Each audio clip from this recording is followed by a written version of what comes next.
গতকালকে হচ্ছে আমার সাথে একটা ঘটনা ঘটে। গতকালকে একটা কল পাই ওভারে, যাত্রী যাবে হচ্ছে পান্থপথের এদিকের থেকে বসুন্ধরা।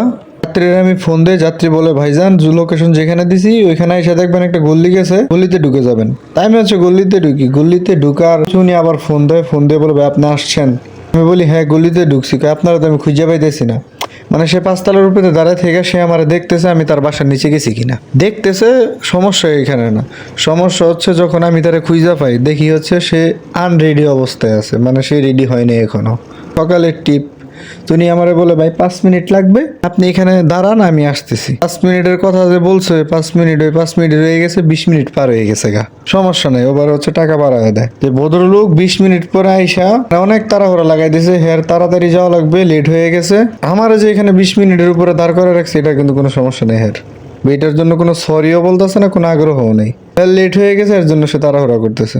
বাইকে ওঠার পরে হচ্ছে সে আমার সাথে একটু রাগ হয়ে কথা বলতেছে আর কি, আমার জারি দিয়ে দিয়ে কথা বলতেছে। কিছু যাত্রী আছে বুঝছেন, ওবারে কল করে একবার মনে হয় যে বাইক আর ড্রাইভারের কিনা লাইছে নিজের মন খুশি মতে, লেট করে নামছে আবার এখানে জারি দিয়ে কথা কয়।